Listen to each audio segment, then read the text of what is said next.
Это гордость России. Это герой нашего времени. Он делает то, что не могут другие. И я считаю Гаврилова вторым своим сыном. А вы его спросите, как я его называю? Учитель. Вертолет Ми-8 взлетает в небо над Москвой. За штурвалом заслуженный военный летчик, герой России Николай Федорович Гаврилов. Кто летит на борту с ним в этот раз, останется тайной, которую нельзя разглашать по инструкции. Но ни для кого не секрет, что частыми пассажирами Гаврилова были первые лица государства, в том числе и сам Владимир Владимирович Путин. Именно про Николая Федоровича идет речь в конце документального фильма «Последние 24 часа» Леонида Быкова. Один из авторов идеи фильма, Леонид Якубович, говорит о возрождении всем полюбившегося героя фильма «В бой идут одни старики» маэстро. Ведь именно такой же позывной носит герой России Николай Гаврилов. Но маэстро жив до сих пор. Этот позывной сегодня принадлежит одному из лучших пилотов страны, прошедшему Афган и Чечню, впервые посадившему вертолет на Северном и Южном полюсах, герою России, генерал-лейтенанту авиации Николаю Федоровичу Гаврилову. Удивительный, просто легендарный, сказочный, философский момент, что человек практически шагнул с экрана. Для всех людей в бой идут одни старики, ну, как сказать, иконоподобный фильм. Люди по десяткам раз смотрят, потому что. Оказывается, маэстро жив. Он совершил более 3000 боевых вылетов. Посадил вертолет на Южном и Северном полюсе. И даже на вершине Эльбруса. Маэстро. Человек-легенда.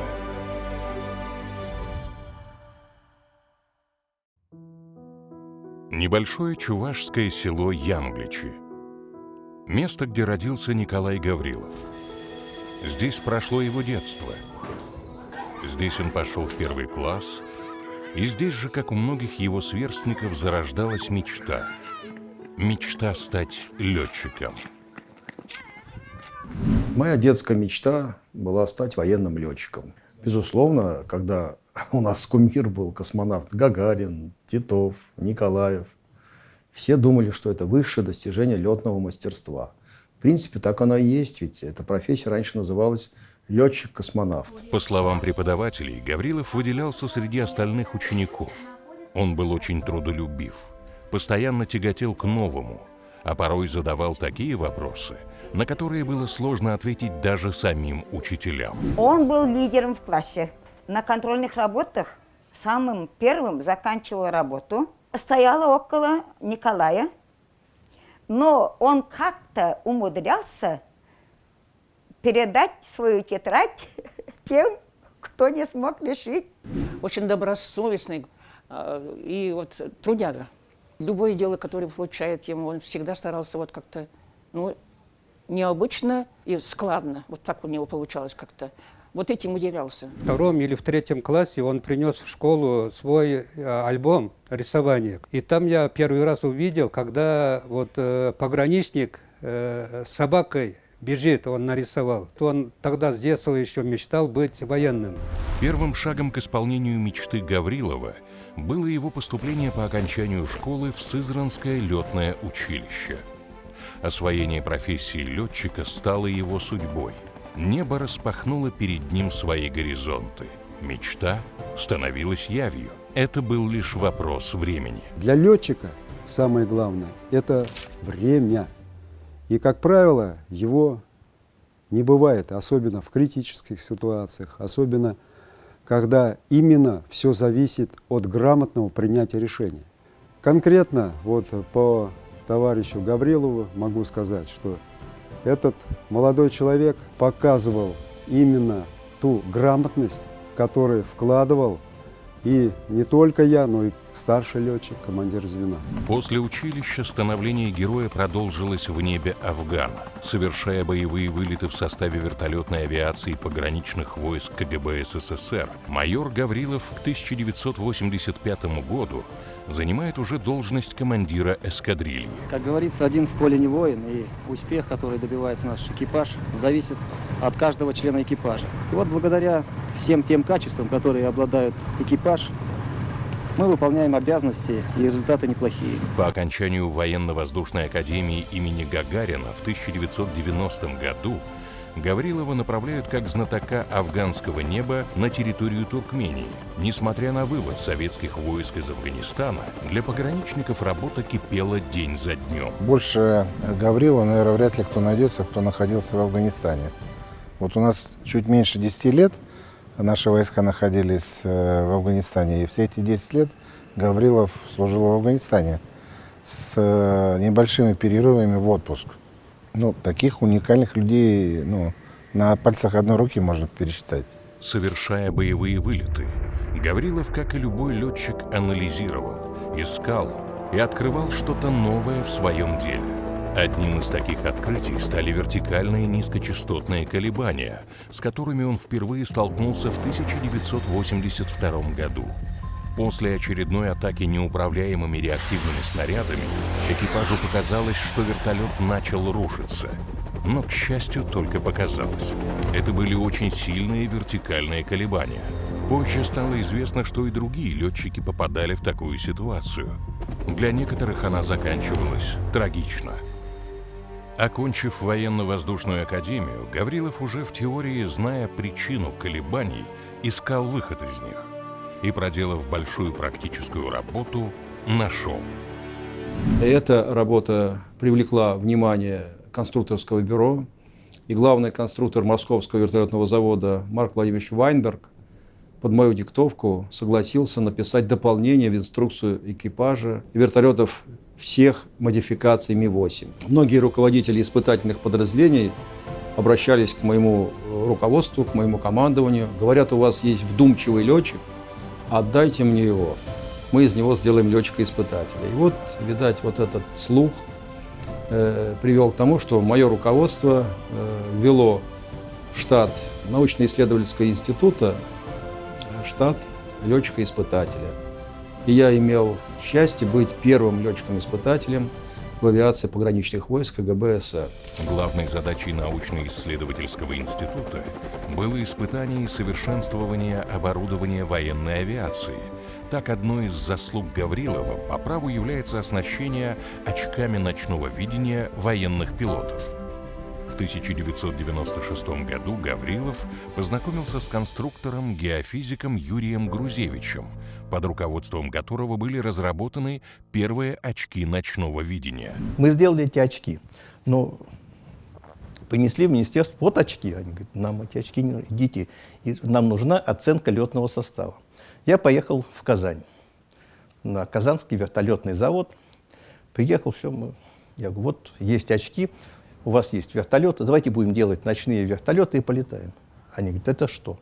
Я говорю, это очки. Покажите все документы. Я опять их начинаю уговаривать. Смотрите, какая хорошая ночь, давайте полетаем. Вот сделал очки, изумительные очки. Они, пока не будет бумаг, никуда мы летать не будем. Подходит человек такой, невысокого роста. Можно посмотреть? Ну, не представился никто. Я говорю, ну, пожалуйста, посмотрите. А что это такое, очки? Ой, как интересно. А можно в них полетать? Я говорю, летать-то вы умеете? Ну, как? Учусь. Улыбнулся. Говорит, пойдемте. Я ему дал очки.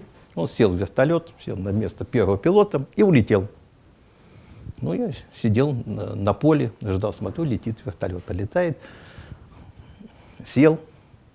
Открывается блистер, окно вертолета. Я говорю, ну как, изумительная вещь. Что это такое? У него есть название? Я говорю, ну как, вот ОКО, есть ГеоОНВ-1. Что нужно сделать? Я говорю, надо вот какую-то бумагу написать. Вы можете написать? Вот, утром встретимся у генерального директора.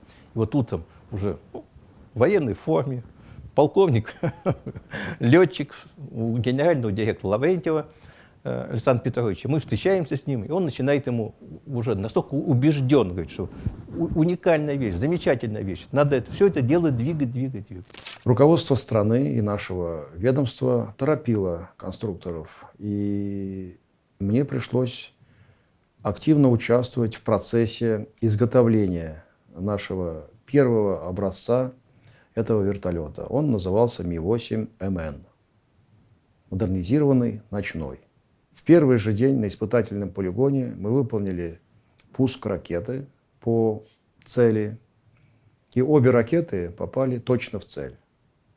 Таким образом, мы поняли, что это начало новой эры в создании отечественного боевого вертолетного ночного ударного комплекса. Вот то, что сейчас мы имеем по ночному видению, я имею в виду в вертолетах, это более 1000 вертолетов ночных, более 1000. Минобороны, МВД, ФСБ, все оснащены очками ночного видения. В 32 страны уже проданы ночные вертолеты вот с очками. Индия 150 вертолетов заказала, 150 вертолетов. Соединенные Штаты, Пентагон заказал 63 ночных вертолета. И мы получили бумагу от Пентагона, что, по мнению американских летчиков, они в жизни не видели лучше ночных вертолетов, чем наш вертолет Ми-8, вот на котором Николай Федорович поднялся первый в очках и сказал, что это будущее. После распада СССР авиационный отряд подконтрольный КГБ передали в подчинение пограничной федеральной службе. Но появление такой новой проблемы, как международный терроризм, привело к тесному сотрудничеству военной авиации со спецслужбами «Альфа» и «Вымпел». Террористические акты происходили по всей стране, и необходимо было в короткие сроки доставлять спецгруппы в нужное место. У нас возник вопрос о мобильном действии спецподразделений «Альфа», «Вымпел». И тогда вот я как раз его и пригласил. И он развивал уже авиацию ФСБ. По объему она была на 2-м месте после вооруженных сил. Взаимодействие подразделений специального назначения, где я проходил службу, с управлением авиации, оно было самое тесное. И Николая Федоровича всегда называли рукой Бога, который из любой ситуации мог нас вытащить, спасти. И можно сейчас говорить о том, что уникальные специальные операции были проведены совместные. Операции, которые не имеют аналогов сейчас даже в мире. Таким образом, в 1999 году полковник Гаврилов возглавил молодое авиационное подразделение, а через 2 года он выполнит задание, за которое получит звезду Героя России. Террористы, находясь в своем штабе, руководили терактами, страшными терактами по всему миру. Такие теракты, как взрывы домов, взрывы в метро, взрывы самолетов, высоток в Америке. Все это руководилось из того штаба, где находился, собственно, главный террорист начала нашего столетия Бен Ладен. Его местоположение постоянно менялось. И вот в сентябре 2001 года он с группой высокопоставленных руководителей террористических организаций находился в одном горном массиве. Нам была поставлена задача нанести удар по штабу террористов. Этот удар был успешно выполнен. По террористам нанесен непоправимый ущерб, урон. И 2 командира корабля стали героями Российской Федерации. За мужество и отвагу, проявленные при выполнении специального задания в условиях, сопряженных с риском для жизни, присвоить звание Героя Российской Федерации Медведе Юрию Дмитриевичу, подполковнику.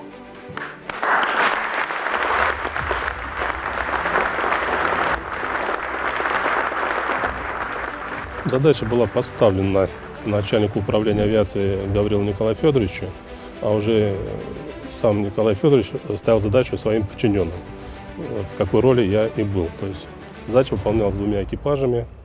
В определенное время был нанесен удар по заданной точке без потерь с нашей стороны, с нанесенным максимальным ущербом противнику. Николаю Федоровичу, полковнику.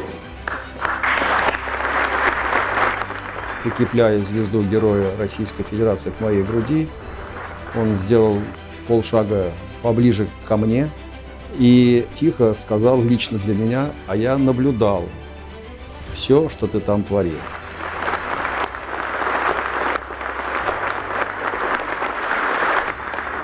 Товарищ Верховный Главнокомандующий, товарищ директор, товарищи генералы, товарищи офицеры. Я, как офицер Российской Федерации, сегодня, получая столь высокую награду, выражаю благодарность президенту Российской Федерации, руководству Федеральной службы безопасности за столь высокую оценку нашего скромного труда. У нас очень серьезная подготовка была к этой спецоперации. Мы освоили все, что может делать спецназовец. Потому что мы знали, что прикрытия не будет, мы будем работать сами. Но первое, что радовало, что из 10 человек, которых летало, никто даже мысленно не подумал, что может отказаться от этого. Собрались именно те, кто только вперед. Ну и командир такой может быть. Какой командир, такой экипаж. Сейчас, может быть, сознаешь, там, что мог быть билетик в один конец. Детали этой спецоперации остаются под грифом «секретно» и по сей день. Даже спецслужбы других государств признали ее как одну из самых эффективных в истории.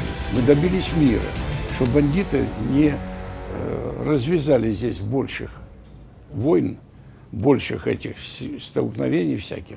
Они смылись вот туда, в Сирию. Вот пришлось их там сейчас добивать. Наряду с военными тайнами у Гаврилова есть общеизвестные уникальные экспедиции. Одной из таких является посадка вертолета Ми-8 на вершине Эльбруса. Также Гаврилов на вертолете добрался до обоих полюсов Земли. В 2006 году ему было поручено сопровождать на Северный полюс принца Монако. Нам выпала великая честь вручить князю Монако Альберта ордена Петра Великого первой степени за заслуги, большой вклад в укрепление дружбы и сотрудничества между Россией и Монако. Северный полюс не просто мы ставили задачу покорить, там совпало с поручением руководства страны обеспечить безопасность князя Монако нынешнего, тогда принц Монако. Альберт, а он, с учетом того, что его дед, который ходил и хотел быть на Северном полюсе, так у него не получилось. И вот он по следам своего деда решил осуществить вот эту мечту. Руководство органов безопасности ставит перед авиацией новую задачу – достижение Южного полюса. Сегодня у российской авиации нет самолетов, оснащенных лыжным шасси. И было принято решение выполнить межконтинентальный перелет на вертолетах. Эту миссию многие специалисты считали невыполнимой. Ведь никто ранее не достигал Южного полюса таким образом. В 2006 году, в декабре, на меня вышел Артур Николаевич Челенгаров, и они обошлись без нашего самолета, но сделали полет на Южный полюс. И этот полет был абсолютно на грани. Так рисковать при выполнении межгосударственного такого вот полета, когда очень многие наблюдают за тобой, нельзя рисковать. Это риск или авантюра? Здесь риск. Риск присутствует везде. Но авантюра никогда не было. То есть здесь просчитано, все взвешено. И полные расчеты показали, что мы эту задачу выполним. 30 декабря 2006 года самолет Ан-124 «Руслан» с 2 вертолетами на борту и самолет Ту-154М с членами экипажа и 18 пассажирами, среди которых известный полярный исследователь Артур Челенгаров и директор ФСБ Николай Патрушев, вылетают в южноамериканский город Пуэнта-Аренас. Отсюда 1 января 2007 года 2 вертолета начнут свою полярную экспедицию. По пути они совершат 4 остановки для заправки топливом. Первой их встретит русская полярная станция Беллинсгаузен на острове Кинг-Джордж. Второй — британская полярная станция Ротера, остров Аделаида. Третья остановка — ледник Патриот-Хиллз. И крайняя дозаправка в горах Тиль. Конечная станция — Южный полюс. Была угроза, что ближайшие страны могли договориться и разделить Антарктиду на свои сектора влияния. И мы решили тогда показать такую же свою активность и значимость. В аэропорту Пуэнта-Аренас после выгрузки вертолетов устанавливают лопасти несущих и хвостовых винтов. Вертолеты вылетают в Антарктиду. Самолет Ан-74 доставляет пассажиров высокого ранга и топливо для вертолетов из Пуэнта-Аренас на русскую полярную станцию Беллинсгаузен. Сюда же следом через пролив Дрейка прилетают два наших вертолета Ми-8. Пролив Дрейка – одно из самых опасных мест на Земле. Здесь встречаются воды Тихого и Атлантического океанов. Погода здесь совершенно непредсказуема. Шторм порой достигает 10, а то и 12 баллов. Но благодаря мастерству экипажа и такому высококлассному пилоту, как Николай Федорович, оба вертолета благополучно совершают первую остановку. Полярники ликуют, руками подбрасывая героя. Станция Беллинсгаузен – единственная полярная станция, на территории которой есть православный храм. Посетив его, участники экспедиции выполнят заправку своих вертолетов и с Богом продолжат свой путь. На подходе к британской полярной станции Роттера экипаж сталкивается с неблагоприятными погодными условиями. Неожиданное резкое обледенение отяжелило вертолеты, что затруднило их управляемость и привело к потере высоты, а внизу горы высотой 3000 метров. Пришлось уходить в сторону моря к береговой черте. До британской полярной станции оставалось всего 100 километров. Чудом вертолеты вновь набрали безопасную высоту и, пробив облачность, выполнили посадку. С утра слишком легко все было, но зато такой участок. Англичане были рады русским гостям, хоть и очень сильно удивились, что в такую погоду летают российские вертолеты. Через один день, когда облака рассеялись, вертолеты заправили местным топливом и снова продолжили экспедицию. До следующей остановки на аэродроме ледника Патриот-Хиллз было 1600 километров. Прилетев туда, вертолеты дозаправили остатками британского топлива. Самолет Ан-74 с пассажирами должен был прибыть раньше вертолетов, но по причине непогоды задержался, и экипажам пришлось провести 3 дня в палатках и спать в спальных мешках. Дождавшись самолета, пассажиры высокого ранга пересели на вертолеты и уже с членами экипажа продолжили полет. До Южного полюса оставалось 1200 километров. Чтобы не покупать топливо у американцев, вертолеты в 600 километрах от Южного полюса произвели посадку в горах Тиль и выполнили очередную дозаправку топливом, которое было отправлено на вездеходах с аэродрома Патриот-Хиллз. И вот уже подлет к Южному полюсу. Прямо здесь располагается американская полярная станция Амундсен-Скотт. Американцы были в недоумении, когда экипаж Гаврилова вышел на связь со станцией и попросил обеспечить условия посадки. Российская авиация впервые за свое существование достигла на вертолетах точки Южного полюса. Полет проходил успешно, и мы уверены, что наши машины могут летать на Южном полюсе. Не меньше были удивлены американские полярники, когда узнали, что в составе российской экспедиции прилетел и сам директор ФСБ Николай Патрушев, попросивший помочь связаться по спутнику с российским президентом. Владимир Владимирович, доброе утро. Я извиняюсь, что вас разбудил. Поздравляю вас с Рождеством Христовым и звоню вам с Южного полюса.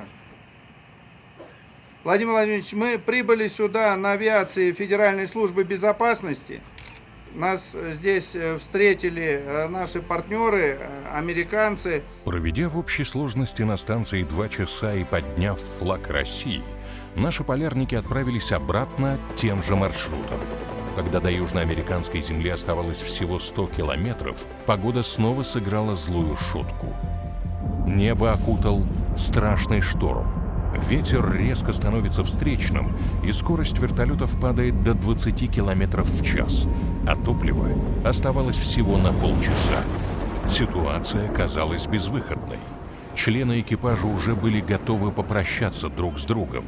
Но чтобы хоть как-то оттянуть момент своей гибели, экипажи поднимают вертолеты вверх. И это случайно принятое решение спасает их жизни. Он набирал высоту для того, чтобы, если двигатели встанут на последних каплях керосина, как-то спланировать куда-то подальше. А поднимаясь, вдруг почувствовал, что ветер попутный стал. Слава тебе, Господи! Скорость вертолета увеличилась, и это позволило дотянуть на последних каплях керосина до места посадки. Вот этот риск был исключительно высокий. Ветер никак не прогнозировался. Он возник за полчаса до посадки и со скоростью 180 км в час дул против нашего полета. И случайно принятое решение нам позволило, сменив эшелон, долететь успешно до заданной точки. Конечно, эмоции захлестывали, потому что была безвыходная ситуация. И после этого благодарность нашей машине мне захотелось поцеловать вертолет. Я думал, после разговора с Челенгаровым этот полет несколько перенесется. А потом я просто стал свидетель, как и все жители нашей страны, что совершен такой-то полет и так далее. А когда он вернулся, Николай, он говорит, ой, я, говорит, целовал вертолет и хотел выпить последние капли керосина, но не дотянулся, слишком их мало осталось. Слава богу, все обошлось. Топлива хватило впритык. Все целы. В Чили вертолеты Ми-8 погружают на борт транспортного самолета «Руслан» и улетают домой. А дома никто еще и не знал, что эта экспедиция чуть не стала для экипажей роковой. Но полярников встречали как победителей. Ведь этой уникальной экспедицией Россия напомнила всему миру о себе как о великой полярной державе. На вертолетах мы первые, на российских вертолетах Ми-8 долетели до Южного полюса. И никто больше не долетит. Потому что это надо сделать под базу и иметь такую хватку, мертвую хватку, как Николай. Если он схватил, то все уже, он вертолет без винтов, но долетит. Несмотря на то, что сегодня Гаврилов находится в запасе, он продолжает служить своей стране, но уже в гражданской авиации. Николай Федорович – региональный директор авиакомпании «ЮТЭЙР». Кроме того, он активно занимается общественной и благотворительной деятельностью. Гаврилов – член Общественного совета при Росавиации, председатель Общественного совета города Чебоксары, президент Федерации спортивной борьбы Чувашии и президент Ассоциации вертолетной индустрии России. Гаврилов участвует даже в духовной деятельности нашей страны, а правильнее было бы сказать в духовно-строительной. В мае 2007 года в Петропавловске-Камчатском необходимо было установить купол на строящийся кафедральный собор высотой 50 метров. Тогда владыка Игнатий обратился к Николаю Гаврилову как к лучшему из лучших. Купол удалось установить за несколько минут практически без проблем. Ювелирная работа. Ничего не скажешь. На этом помощь Гаврилова православной церкви не заканчивается. С Николаем Федоровичем мы устанавливали иконное изваяние святителя Николая, чудотворца, на пограничном острове Дальнего Востока. В наши времена, как и во все времена, нужны настоящие примеры. Не разговоры о высоких добродетелях, а действительно примеры дел, жизни. И таким человеком для меня является Николай Федорович Гаврилов. Скульптуру высотой 3 метра и весом в 2 тонны из Сахалина переправляли вертолетом до пограничной зоны. Служба там, безусловно, очень тяжелая. Нет, кроме пограничников, больше там никого. И для их духовного поддержания решено было там поставить Николая Чудотворца. И вот, уезжая с этой заставы, где, кстати, руководителем пограничной заставы на острове Танфилево был уроженец Чувашии, подполковник, пограничник. И мы, улетая, ему сказали, у тебя теперь личного состава не только, вот сколько у тебя по списку есть. Добавился еще один Николай Чудотворец. Он заулыбался и поблагодарил нас за эту работу. У каждого солдата есть своя миссия, своя ответственность и свое время службы. В горячих точках и местах, сопряженных с риском для жизни, никогда не знаешь, что будет завтра. Да что там завтра? Через мгновение. На территории Центральной авиационной базы ФСБ расположен мемориальный комплекс погибшим воинам-авиаторам войны в Афганистане. За 10 лет войны авиация пограничных войск потеряла 62 вертолета.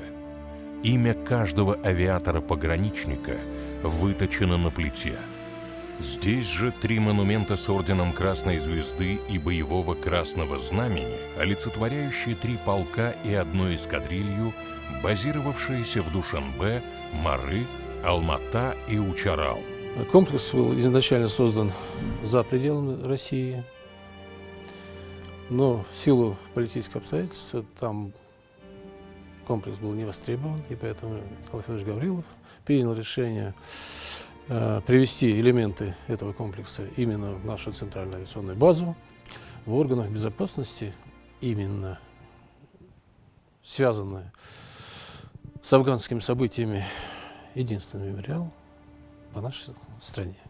Как у каждого военного есть свой срок службы, так он есть и у военной техники. Только после списания с баланса техника уходит не в запас, а на металлолом. Но в силу своего особого отношения к вертолетам и патриотического воспитания Гаврилов вот уже много лет продвигает инициативу ставить такую списанную технику на постамент, чтя таким образом память отечественных конструкторов, героев и павших воинов. Также мне посчастливилось подарить своей родной школе памятник в виде вертолета и с надписью «Есть такая профессия – Родину защищать». Эта надпись остается актуальной, и многие выпускники нашей школы поступили в Сызранское высшее военно-авиационное училище летчиков и уже успешно летают, служат в разных ведомствах. Такие же памятники стоят в Чебоксарах, в Ядрине, в Яльчиках, в Канаше, в Ибресях, в Красноармейском районе, а также в Хабаровске, в Воркуте, в Воронеже. К ним приходят и ветераны военной службы, и участники войн разных, возлагают цветы, фотографируются со своими детьми, внуками. И это дает укрепление национальной идеи, повышает патриотизм. Просьбы помочь в установке новых памятников мне приходят каждый день. Я стараюсь и им тоже помогать. Николай Гаврилов – живая легенда российской авиации. То, что он сделал за годы своей службы, напоминает сюжет фантастического фильма, где главный персонаж обладает сверхспособностью летать практически куда угодно. В чем же секрет Гаврилова? Как простой деревенский парень добился таких результатов? Почему именно он делает то, что не могут другие? Ведь многие также рядом с ним учились летать, старались, шли к своей мечте. Но самый лучший всегда один. Это закладывается с молоком матери. Когда, во-первых, мы полетели на это задание, за что он получил героя, я, например, думал, что вообще за это не награждают. Ну, работаем, мы работаем. И он то же самое. О наградах не думали. Он своим умением, умом, сноровкой, он воспитывал летчиков от всей души до изнеможения, можно так сказать. Летчики у него все были асы. Он сам летчик от Бога и от своих подчиненных требовал этого. И когда понадобился, когда было тяжело для России, когда на грани развала Российская Федерация была, он один из них, который на себя взял ответственность, который всех вот этих серьезных вопросах участвовал. Для кого-то это герой, для него это нормальное состояние. Но я считаю, таких Николай Федорович, он, скажем так, гордость страны нашей. Но таких, в принципе, она вся страна и держится. Вот в эту совокупность того, о чем мы говорим, входит еще удивительная способность общаться с людьми. Со всеми. Которые ниже и которые выше. Я наблюдал это много раз. При всем при этом найти время, не забыть свою школу. Я прилетал с ним в Чувашию. Прямо на «восьмерке» садились около школы. И это же много лет. Много лет так цепляться, так прикипеть, так на всю жизнь остаться сыном своей маленькой родины не каждому дано. Для Чувашской республики имя Николая Федоровича – это как символ патриотизма, героизма и человека, которым может гордиться каждый житель Чувашии. Он везде вкладывает свой труд для того, чтобы быть лучшим. Он, наверное, не просто лучший вертолетчик России, может, он лучший вертолетчик мира. Чувашский народ, он воспитал такого замечательного человека. Его родители и в целом окружение, люди, в целом та обстановка, которая была в Чувашии, она позволила ему реализоваться в целом в государстве. То есть он совершил столько много, на мой взгляд, подвигов, которые позволили выполнять успешно задачи, связанные с стабилизацией обстановки, связанные с созданием условий для того, чтобы люди могли спокойно трудиться. Летать – это просто счастье. Не каждому это дано. И для того, чтобы стать настоящим летчиком, надо всегда работать, еще раз работать. На офицера смотрят со стороны. И это не просто так. Высокое звание офицера надо всегда носить с достоинством и честью. Возможно, это дар, талант, предначертание свыше. Но знаете, на наш взгляд, все гораздо прозаичнее. Любое дело, как бы ты хорошо его ни делал, не должно преследовать только лишь личные интересы. Какой смысл делать что-то лучше всех, если результат твоего труда пожинаешь только ты сам? Нельзя стать лучшим только для себя. Стать лучшим можно для своей страны, для своего города, для своих коллег, партнеров, друзей, для своей семьи. Взять всю ответственность на себя и быть лучшим для кого-то. Только так можно стать героем. Как им стал Николай Федорович Гаврилов.